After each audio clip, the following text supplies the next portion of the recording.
ఉన్నటువంటి సభ్యులకి అదేవిధంగా ప్రైమ్ నైన్ వీక్షకులందరూ కూడా గుడ్ మార్నింగ్. ఈరోజు ఆంధ్రప్రదేశ్ రాష్ట్రంలో వైసీపీ వాళ్ళ ప్రవర్తన, వాళ్ళ యొక్క ఆలోచన చూస్తా ఉంటే దెయ్యాలు వేదాలు వల్లిస్తున్నట్టు ఆంధ్రప్రదేశ్ రాష్ట్రంలో యువత మొత్తాన్ని కూడా గంజాయికి, డ్రగ్స్ కి, మత్తు పదార్థాలకు బానిసలు చేసి యువత జీవితాలను లేదు బాగు తీద్దామని వాళ్ళని ఉద్ధరిద్దామని చెప్పేసి రోడ్డు మీదకి వచ్చి ధర్నాలు చేస్తా ఉంటే నవ్వాలా లేకపోతే వీళ్ళని చూసి ఏం చేయాలని అర్థం కాని పరిస్థితులు ఆంధ్రప్రదేశ్ రాష్ట్రంలో ఈ రోజు అందరూ కూడా ఆలోచిస్తున్నటువంటి పరిస్థితి. తర్వాత వీళ్ళు టీచర్స్ ఉద్యోగాల గురించి మాట్లాడుతున్నారు. అంటే టీచర్స్ ఉద్యోగాల మీద వీళ్ళకి నిజంగా గౌరవం ఉందా లేదా అనేది మనం గతంలో చూసాం. ఇదే టీచర్స్ చేత బాత్రూమ్ గడిగించినటువంటి పరిస్థితి, ఇదే టీచర్స్ ని వైన్ షాప్స్ దగ్గర కాపలా పెట్టిన వీళ్ళు ఈ రోజు టీచర్స్ ఉద్యోగాల గురించి మాట్లాడుతూ ఉన్నారంటే కొంచెమైనా సిగ్గుపడాల్సిన పరిస్థితి. ఈ రోజు ఆంధ్రప్రదేశ్ రాష్ట్రంలో విద్యా వ్యవస్థలో ఒక ప్రక్షాళన తీసుకొస్తే భారతదేశంలో ఎక్కడా కూడా లేని విధంగా ఆంధ్రప్రదేశ్ రాష్ట్రం విద్యా వ్యవస్థలో ముందుకు తీసుకెళ్తూ ప్రభుత్వ స్కూల్స్ లో కూడా ఈ రోజు నో వేకెన్సీ బోర్డు పెట్టే స్థితికి తెచ్చామంటే అది కేవలం ఒక నారా లోకేష్ గారి కృషి వల్ల, ఆయన చేసినటువంటి శ్రమ వల్లే అని చెప్పేసి మనకు 100% ఈరోజు ఆంధ్రప్రదేశ్ రాష్ట్రంలో ప్రతి ఒక్కరికి తెలుసు. ఈరోజు ప్రభుత్వ స్కూల్స్ మీద, ప్రభుత్వ పాఠశాలల మీద తల్లిదండ్రుల్లో ఒక నమ్మకం కలిగింది. ప్రతి ఒక్కరికి కూడా గవర్నమెంట్ టీచర్స్ మీద, గవర్నమెంట్ స్కూల్స్ మీద ఒక గౌరవం వచ్చేసి ఈ రోజు ప్రతి ఒక్కరు కూడా పోటీ పడుతున్నటువంటి పరిస్థితి.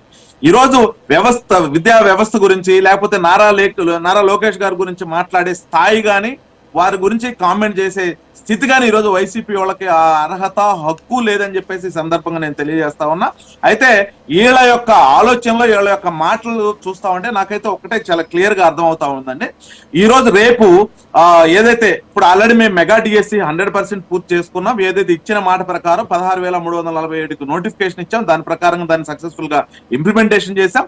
రేపు మళ్ళీ ఏదైతే డిసెంబర్ లో డిఎస్సి సెకండ్ డిఎస్సికి 2,435 పోస్టులతో అక్టోబర్ లో నోటిఫికేషన్ ఇవ్వబోతా ఉన్నాం. దానికి సంబంధించి ఇప్పుడు ఆల్రెడీ టెట్ జరుగుతా ఉంది కాబట్టి విద్యార్థులు ఎవరైతే యాస్పిరెంట్స్ ఉన్నారో, నిరుద్యోగులు ఎవరైతే ఉన్నారో వాళ్ళల్లో ఒక గందరగోళం సృష్టించి వాళ్ళ యొక్క మానసిక స్థితిని, ఇందాక మీరు అన్నారు ఏంటి, వాళ్ళ మనోభావాలతో, వాళ్ళ యొక్క మానసిక స్థితులతో ఆడుకోవద్దని చెప్పేసి వాళ్ళని ఈ రోజు డైలమా ఒక స్థితిలోకి తీసుకురావడం కోసం వీళ్ళు ఇంకా యువత భవిష్యత్తును నాశనం చేయడం కోసం వీళ్ళు ప్రయత్నం చేస్తా ఉన్నారు.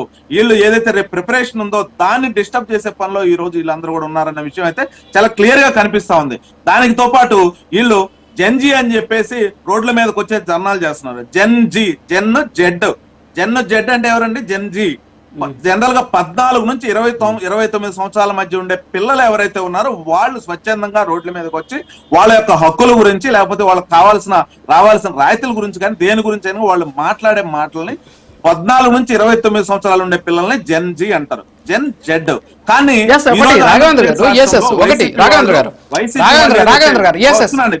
మీరు అడిగిన పాయింట్ ఇంటరప్ట్ చేస్తాను అనుకోద్దు. ఒక్క నిమిషం ఆగండి. ఇక్కడ ఒకటి నేను ఇప్పుడు మనం డిబేట్ చేస్తున్నాం. డిబేట్ లో నేను అడుగుతున్నది ఏంటి, నేనే కాదు కోర్టు అడిగింది అదే, ప్రభుత్వం అడిగింది అదే, చర్చకు సిద్ధమని అడిగింది అదే, నేను అడుగుతున్నది అది ఏంటి, ఒక్క సాక్ష్యం, ఒక్క ఆధారం.